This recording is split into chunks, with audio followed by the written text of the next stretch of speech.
दोस्तों, चलिए हम लोग आज अपने क्लास की तरफ। आज हमारा चैप्टर है अध्याय 4। क्या है अध्याय 4? चैप्टर का हमारा नाम क्या है? द्विघात समीकरण। क्या है? द्विघात समीकरण। इसमें हम लोग किस चीज के बारे में जानने वाले हैं, पहले उसे ध्यान देते हैं। क्या कह रहा है इस अध्याय में? हम द्विघात समीकरण का विस्तृत इस अध्याय में हम द्विघात समीकरण का विस्तृत अध्ययन, मानक रूप जांचने की विधि की कोई समीकरण द्विघात है या नहीं आदि, साथ ही द्विघात समीकरण को हल करने की विधि, विभिन्न विधि द्वारा दिए गए द्विघात समीकरण को हल करना सीखेंगे। मतलब मैं ये जो है सेंट्रल आइडिया आपको ये समझा रहा है।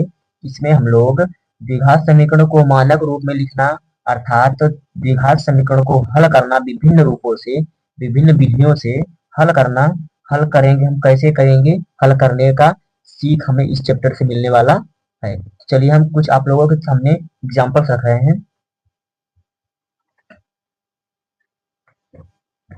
ये रहा द्विघात समीकरण। पहले तो होता क्या है, पहले हमें ये जानना है कि द्विघात समीकरण होता क्या है। देखिए, द्विघात समीकरण का एक हमारा सूत्र होता है a x square plus b x plus c बराबर 0 के। इस पे पूरा डिपेंड, इसमें आपकी लगभग 90% सवालें मिलेंगी। इसमें हमें करना क्या होता है, आपको समीकरण दिया रहेगा 9x square plus 6x minus 2, यही दिया रहेगा आपके समीकरण। इनको हल करना रहेगा या इनमें से बांट करके यहाँ पे सी के जगह पे के दिया रहेगा तो के का मान ज्ञात करना रहेगा। मतलब कुछ भी इधर उधर करके दिया रहेगा, एक का कुछ भी हमें करना रहता है। तो शून्य कहेगा, शून्य ज्ञात करना होता है। इसमें हम लोग समीकरण ये मान लिया और इधर से इस समीकरण से इसका इसका तुलना कर देंगे। तुलना किससे की जाता है? ए बी सी से तुलना की जाता है। ए का तुलना किससे करेंगे? 9 से करेंगे। इसका इसके एक्स की स्क्वायर का गुणांक ए है, इस एक्स स्क्वायर का गुणांक 9 है। इसका तुलना इससे, इसका तुलना इससे और इसका तुलना इससे कर देना है। कैसे करेंगे? ए ए का एक जगह पे यहाँ पे क्या है? 9 है, तो 9 रखो, ए बराबर 9 हो गया। चिन्ह सहित हमें रखना है, इसको ध्यान देना है। अब बी की जगह पे क्या है? 6 है, कॉमा बी बराबर 6 रखना है। और सी की जगह पे क्या है? -2 है, तो -2 रख देंगे। ऐसे ही सवाल है आपको लगभग इस प्रश्नावली में या इस चैप्टर में मिलने वाले हैं। मैं आप लोगों को इसमें सिर्फ एग्जांपल्स कुछ बताऊंगा। अगर आप लोगों को पूरे वीडियो या पूरे इसमें से सवाल पढ़ने हैं चैप्टर के, तो मैंने अलग से उसके लिए वीडियो बना रखा है। हर प्रश्नावली का हर वीडियो है, तो उसमें जाके आप लोग समझ सकते हैं। तो चलिए अब हम चलते हैं कुछ प्रश्न की तरफ। प्रश्न को हम लोग पहले लिख लिखते हैं। देखिए, निम्न समीकरणों को निम्न समीकरणों को मानक रूप में लिखिए। निम्न समीकरणों को मानक रूप में लिखिए। मानक रूप का मतलब कि नियम के अनुसार। नियम हमारा क्या कह रहा था? ये को a x square plus b x plus c बराबर 0 के। तो नियम मतलब पहली स्क्वायर, पहली दो घात, तब एक घात, तब एक भी घात नहीं। उसी प्रकार मानक रूप का मतलब भी यही होता है कि हम अपने सूत्र को या अपने जो सवाल दिया है, सवाल को अपने नियम से लिखें, जैसे लिखा जाता है। चलिए इसे समझते हैं। क्या है? 5x स्क्वायर लिखो। 5x स्क्वायर है 5x स्क्वायर, 5x स्क्वायर। ये बराबर किस तरफ है, तो बराबर किस तरफ लाने से क्या होगा? चिन्ह में परिवर्तन होगा। ये राइट हैंड साइड है, ये लेफ्ट हैंड साइड है। तो राइट हैंड साइड से कुछ भी एलिमेंट्स या कुछ भी तत्व हम अपने लेफ्ट हैंड साइड लाएंगे तो चिन्ह में परिवर्तन होगा, बिल्कुल होगा। ये प्लस में इस तरफ आएगा क्या हो जाएगा? -9। अब क्या कर देंगे? बराबर 0 के। अब ये बन गया हमारा मानक रूप समीकरण। अब ये सिंपल समीकरण बन गया। पहले तो ये मतलब फालतू दिया था, लेकिन अब हमारा क्या बन गया? नियम से बन गया, ये मानक रूप में हो गया। अब दूसरी सवाल को देखते हैं। दूसरी सवाल क्या है? -7x plus 6x square. ये दो घात है, यहाँ पे एक घात है। पहले हम क्या रखेंगे? दो घात पे रखेंगे, फिर एक घात पे रखेंगे, उसके बाद बराबर 0 तो रखेगा ये, पहले से ही है। तो क्या करेंगे? 6x स्क्वायर प्लस में है, प्लस इस तरफ नहीं रखा जाता, प्लस में है भी, प्लस इस तरफ रखा भी नहीं जाता। क्या करेंगे? 6x square, right. अब ये क्या है? -7x, इसे क्या करते हैं? -7x। अब पूछेंगे भैया आपने इसका चिन्ह क्यों नहीं परिवर्तन किया? भैया मैंने चिन्ह इसका परिवर्तन इसलिए नहीं किया क्योंकि आपस में ही मैं पलट रहा हूँ, क्योंकि इसको राइट हैंड साइड बराबर कुछ तरह तो ले नहीं जा रहा हूँ। Right hand side, left hand side से राइट हैंड साइड अगर मैं ले जाता तो मैं चिन्ह में परिवर्तन करता, लेकिन मैं इसी इन्हीं दोनों में उलट पलट कर रहा हूँ। मतलब क्यों उलट पलट कर रहा हूँ? क्योंकि हमें मानक रूप बनाना है। दो घात को पहले कर दिया, एक घात को बाद में कर दिया, बस हमने इसीलिए इसका चिन्ह परिवर्तन नहीं किया। तो आप लोगों को समझ में आया। अब चलते हैं दूसरी सवाल की तरफ। दूसरी सवाल हमारी क्या है? जांच कीजिए कि क्या निम्नलिखित समीकरण, जांच कीजिए कि क्या निम्नलिखित समीकरण द्विघात समीकरण है, द्विघात समीकरण है या नहीं है। अब हमें पता करना है, कैसे पता होगा? द्विघात समीकरण का मैंने आपको एक पहले चैप्टर बना के दिया है। द्विघात समीकरण का मतलब हमारा ये होता है, जितने भी चर होते हैं हमारे, चर के घात का अधिकतम संख्या 2 हो, चर के घात का अधिकतम संख्या 2 हो, द्विघात समीकरण कहलाते हैं।